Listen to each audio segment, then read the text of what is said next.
Okay, welcome to the next video in the systems programming video series. We're still on week 4. I think that's assignment 3, moving from part 2 to part 3. So this time we will implement a program matching braces that takes a file name as a command line argument and uses a stack to check for matched braces and reports any errors.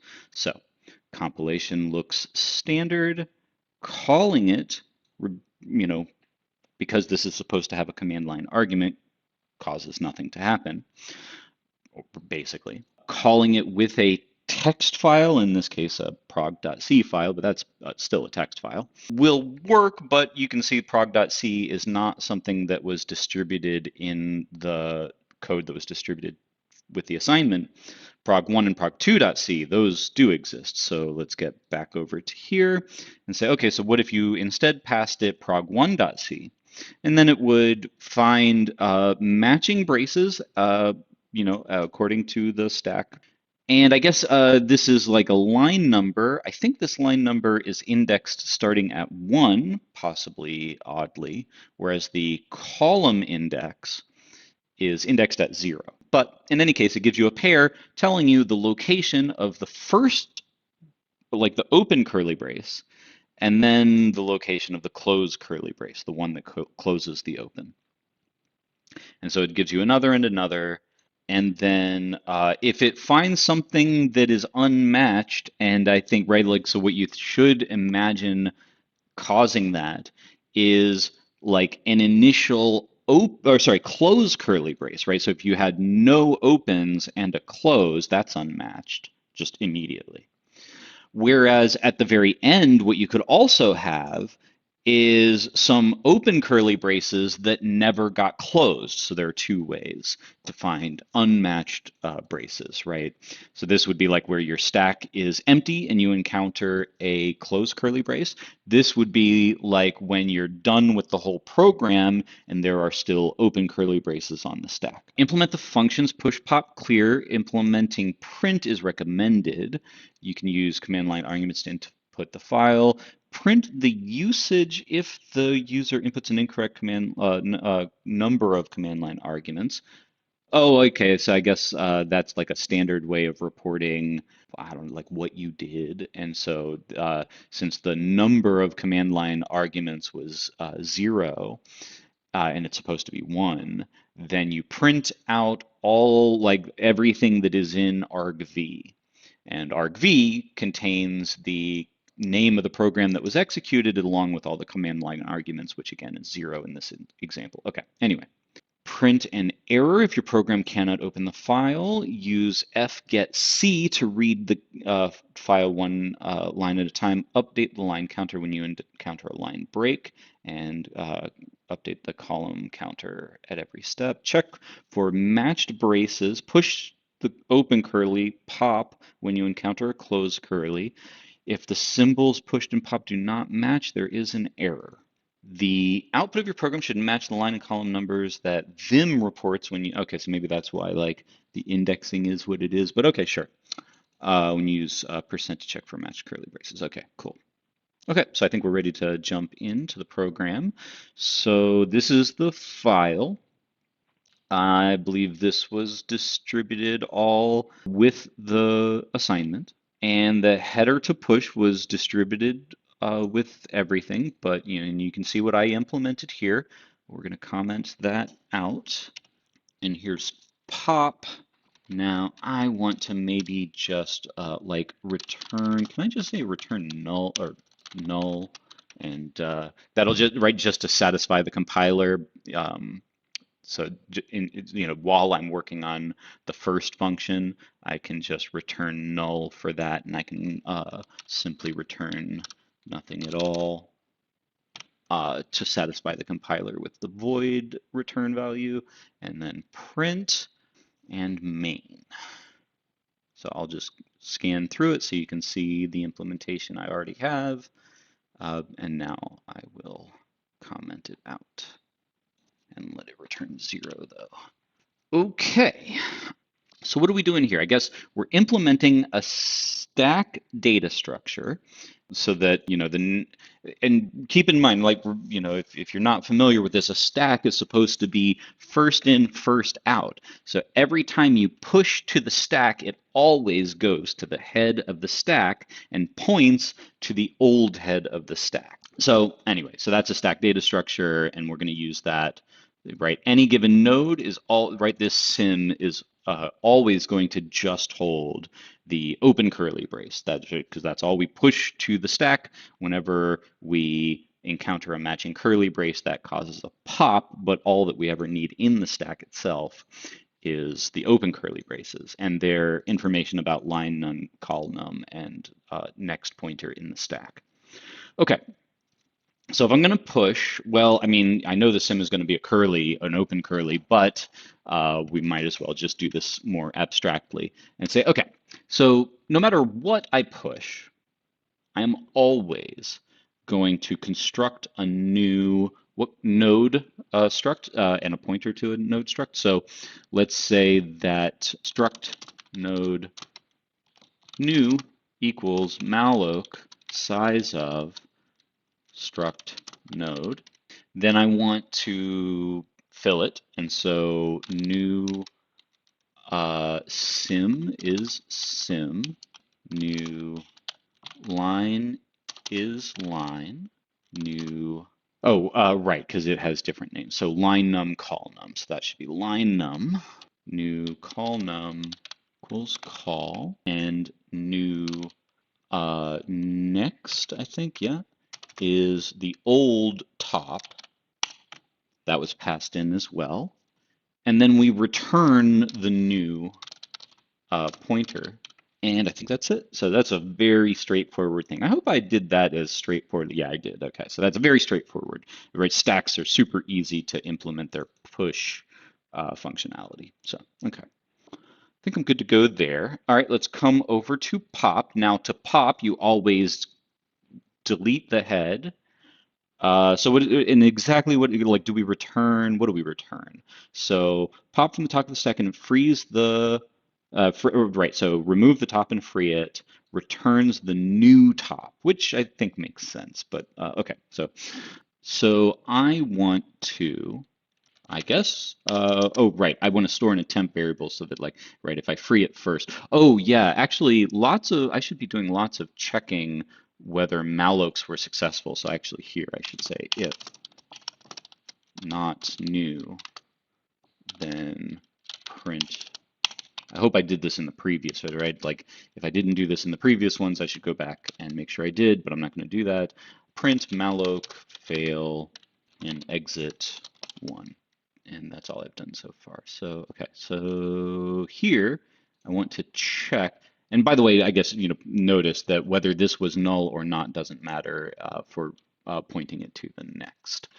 So over here, I want to temporarily hold the top next, although I should check, right? So if not top, right? Because what if it doesn't even exist? Then I guess I probably want to deliver an error message. So let's say printf tried to pop from empty stack exit 2. I'll just use somewhat arbitrarily the code 2 as my signal that this happened. But otherwise, so long as top is not empty, then I can talk about its next pointer. And so arrow next.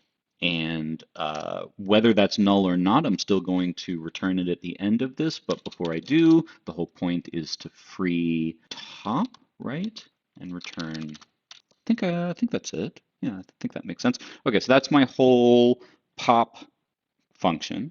And then clear.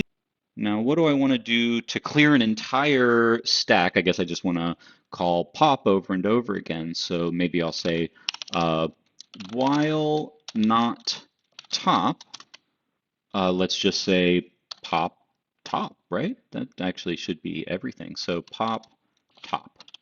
I realized that my earlier implementation made that harder than it needed to be because I wasn't using the pop function. But yeah, that should be everything, I think. Oh, except that it would pop the top, but then the top would never get updated. So I need to set pop equal to, or sorry, set top equal to pop top. Okay, I think that is a wonderfully simple solution. Hope it works. Print. So I'm gonna get like, I only need basic printing information for my stack. In order to print a stack of curlies, I'm just gonna print the open curly brace and move on, right? So basically all I'm gonna do is gonna print an open curly as many times as there are elements in the stack. So yes, if top is not even there, then I do want to exit quickly. Right, I'm going to need some kind of temp variable to help me to progress, or do I even? I'm not sure that I do, because I could just do my pop equals, or sorry, top equals pop top from last time. So let's say while top, print all the nodes, top param, null if the stack is empty. I'm just not going to bother doing this too carefully, but let's just say, I think, printf %c, or why even do that? Printf curly seems like the simplest thing to do. Oh, right, but I guess I do. Okay, it's not going to be a single line, but I'm going to do that. And then I'm going to say top equals pop top. I think that should do it. I'm not even sure if, will I use it? Maybe. Okay, anyway. Okay, on to the main function. So first things first, let's go ahead and say that if the argc is anything other than 2, because the first thing is always the uh, file program that was executed, and then you get command line arguments from there.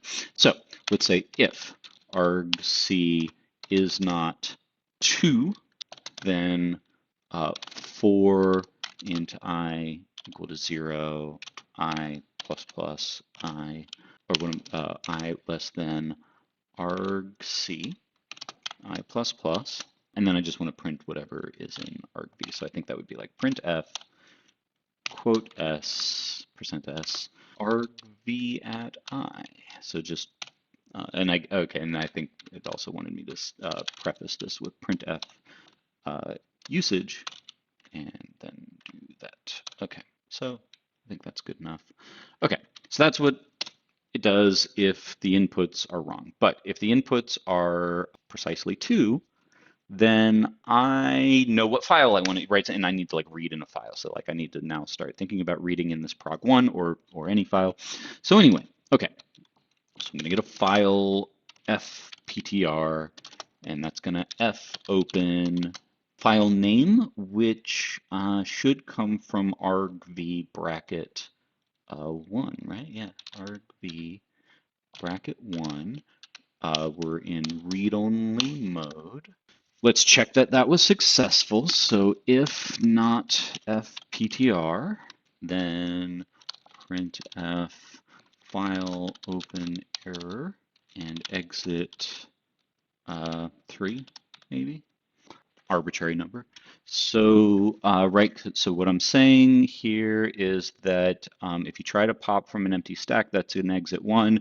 If you get a malloc fail, do I malloc anything? You're right, a malloc fail is 1, pop from empty is 2, and cannot find the file or whatever, some kind of file opening error is a 3. So just everything has its own code. Not that I'm super concerned about it, but that's kind of how you tend to do that. Anyway, so now I have the file open, and I want to read it 1 character at a time, so I ought to have something holding characters. So char c, and I guess I might as well initialize that to the first fgetc from fptr. So I get my very first character, and then I basically say while c is not the end of file character, then I'm going to continue iterating. And what I want to do is basically think of a few cases. So if C is an open curly, I push to the stack. Oh, I need a stack. So let's say that struct, what was this called? Node. So I'm going to get myself a node, struct node star stack, I'll call it, equals malloc size of, actually, oh, right. I do the malloc elsewhere. When it's empty, I put a null. Stack now. I want to, if it's the open curly, I want to push, right? That's it. So if it's an open curly, then I want to push C with line, oh, I need to keep track of my line num and my call num. So int line, I'm going to say is initialized to 1, and what else was there? Call initialized to 0. And so now I can put here line right and call and stack. And I guess I always want to update the stack to hold the top of the stack. Am I missing anything? That's what to do if we see an open curly. If we see a closed curly, then I want to collect information on that, or maybe just do an immediate print. So let's say if C is a closed curly, and the nice thing about checking chars like this is that the cases are exclusive, so I don't need to use else structures to keep my cases straight. Then what do I want to do? I want to go ahead and do a print message. So maybe this might be involved enough to want to have a curly brace environment. So now what I want to do is print all the information. So print f, and so I'd say match found. What, like, how do they want it formatted? Sure, I'm just going to somewhat abbreviate or not abbreviate, but just kind of write it in my own words. So %d, %d, arrow, %d, %. These numbers are going to come from where? Well, the from information, right? That's the open curly, that's on the stack. So I might as well say that if I take my stack, and it is really just a pointer to a node, and that node has a line number. So line num, stack call num, and then where's the terminating information? That's the current line number and the current call number. So that's line call. And that's what I want to print every time I see a closed curly. And then I also want to pop from the stack. So stack is pop stack. No matter what, I want to increment C. So that should be like fget C equals fget C. Am I ready for that? I think no, because I want to check the line num first. So if C is the line break, then I want to increment line. I want to increment everything. So line increments C, C equals fget C fptr. Am I missing anything? Eventually it hits the end of file character, should terminate. Once we do, we should fclose the f pointer. F pointer now should be nulled. All I've done is print a whole bunch of things along the way. Oh, right, but before we get to all of that, what if when the while loop breaks? Oh, right. So when you see a closed curly, you don't know that the stack has anything on it. So I should check to see if the stack exists, right? If the stack has anything. So if not stack, then what do we do?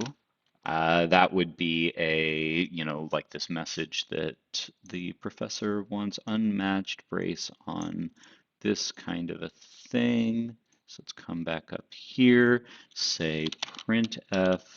Let's line break that. Ooh, I should probably line break in all of my other printing things. But this is %d, this is %d. And let's just put it down here. This should be the current line and call. Okay, and then because I'm doing it like this, then I really do need to worry about making sure that this stuff only happens if the first condition did not happen. So, okay. Okay, so that seems better. I'm checking for unmatched braces that way, but then there's this other way to get unmatched braces, which is that you get to the end and you had open curlies that never closed. And so we want to say while stack, right? While the stack has stuff opened that apparently are not gonna get closed, then we would like to print f with almost the same thing, but we'll edit it. So this is not going to come from line, but rather it's going to come from stack line num and stack call num. Oh, oops.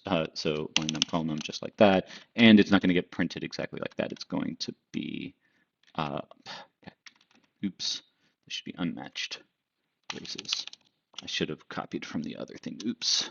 So let's just copy this. Okay, so while stack, and then I need to make sure that I update the stack. So stack is pop stack. I might as well write to be on the safe side, although this probably is not necessary. We might as well call clear stack, right? That was the name of the function, right? I can't remember for sure. So print clear. Okay. So, okay, so that should get down to null, and when it gets down to null, then it breaks out of the while loop, cleans up all the data, and ultimately returns 0. Yeah. Have I thought of everything? Because all we care about is encountering open curlies, closed curlies. When there's a closed curly and the stack is empty, one thing happens. Here, you always just push. And yeah, I think that sounds pretty good. Let's see it. Give me a compiler warn or error. Always happens. So make match braces. Ooh, it compiled. Match braces. What's going on? Oh, right. Match braces. I need to give it a file, so let's give it prog1. Actually, let's just test it on prog nothing. Ooh, that's not exactly what was supposed to happen. Oh, right, because I passed it rather than, right, like I redirected standard in rather than passing it as command line argument. So there, file open error, exactly right. Very good. And then one, tried to pop from empty stack. So that looks like it's down here. Let's look at the rest of, oops, ooh, these numbers look totally wrong. Why did I do this? Call needs to increment. Could that have possibly been the issue? That doesn't seem like that could have been the issue. So there must be some, now that explains the weird numbers, but it doesn't explain why it tried to pop from empty stack. If pop doesn't exist, tried to pop from empty stack. But like, just imagine that you have only a single thing, right? So if you have only a single thing in the stack, then it should be pointing to null, right? Because like if you construct something, right? If you put something into it, then it is initialized with null, right? Like imagine that this was null and you put some new stuff in it. So you fill it all up, and then the next pointer is top, which was null. So by the time you get down to the bottom of the stack, the next pointer should be pointing to null. When you pop from a stack with only a single thing in it, then you grab that thing, right? Because that's what this does, that's temp. So temp should be null. We free top, we return temp, that should make it null. Because that is null, well, because I called clear. I wonder if the problem is that I called clear. Let's just see what happens if I don't call clear. But like that should only happen if the stack is not null. So let's just see. Okay. Okay, so it was the call to clear, which seems to be the culprit here. When we encounter a line break, not only do we increment the line number, but we reset the call number. And so this probably ought to go up there so that it gets zeroed out in the case that you find a line break, then it gets zeroed out. So, okay, I think that makes more sense. So, but why would calling clear? Because I would think, right, because here stack is null at this point, and we call clear on null. you'd think that that wouldn't have caused that problem because, right, so here it's null, and we say while not, oh, yeah, because I put exactly the wrong thing, right? It should be while top, then top is top pop or pop top. Okay, let's try that again because even though I kind of know that clear shouldn't be necessary here because like it should get to the bottom anyway, but it's nice to just call it anyway just in case. Okay, so let's try this again. And that's the right behavior. And let's do it again with prog2, and it says a whole bunch of stuff, which I guess, right, if we wanted to like go through and check it, we would check that it's got the right line numbers and, right, like let's see, the earliest open curly would be at 1752, so that would be line 17. And yep, column 52, which probably is that right there. I guess, is my column counter counting differently than how Vim would, right? Maybe. I'm not too, am I too worried? Can I see like here, let's look at the closed curly on line, because the line number seems to be coming out correctly.